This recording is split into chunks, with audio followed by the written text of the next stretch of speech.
Hey guys, welcome back to the channel. This is Jack with Berry Contracting, also known as FF Berry. Today's video, we're going to be talking about this thing, Festool TS55 Tracksaw. I've used it a little bit, working on a built-in project, and absolutely amazing. Don't know why I waited so long to buy it, but a couple things I've learned with it is that it really does like a perfectly flat surface for those tracks to sit on.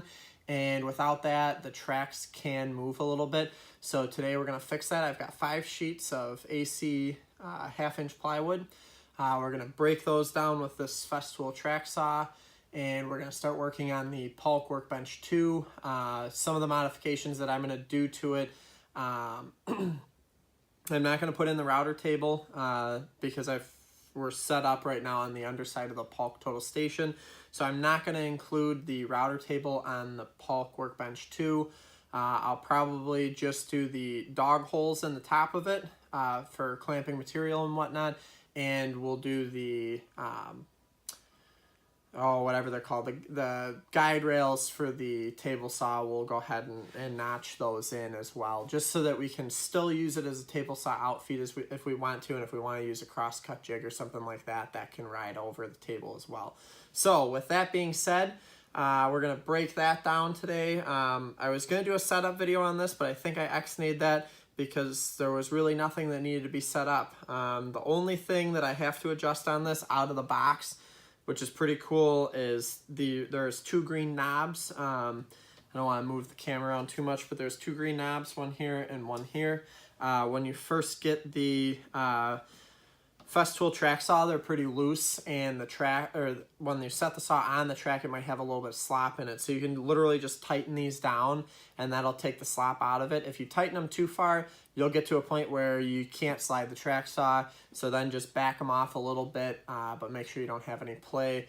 And this thing cuts through any finished material like butter and leaves it just perfect, crispy, clean, and ready for a glue up. Which I think is pretty incredible. I don't know why I waited so long to buy this thing. Also, just as a PSA, if you're going to buy Festool, just be prepared, because it can be addicting.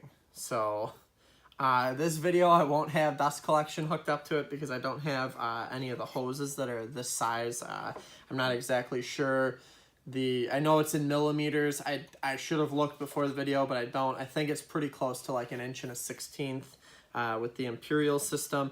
I don't have any hoses that small, so in today's video, you're just going to have to pretend like all the sawdust that's coming out is going into the Festool vacuum of sorts.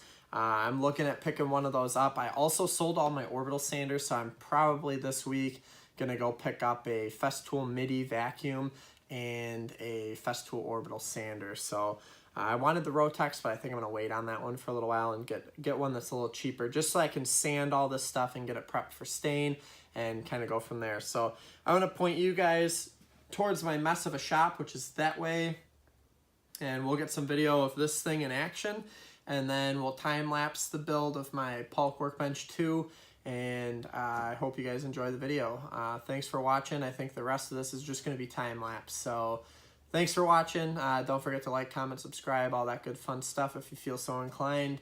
I've got a ton of videos planned for 2019, so stay tuned, and hope you guys had a great 2018 holiday season and all that stuff. I hope you guys all had fun with your family and friends and whatnot, and let's get out there and let's kick some ass in 2019. That's where I'm going to leave it.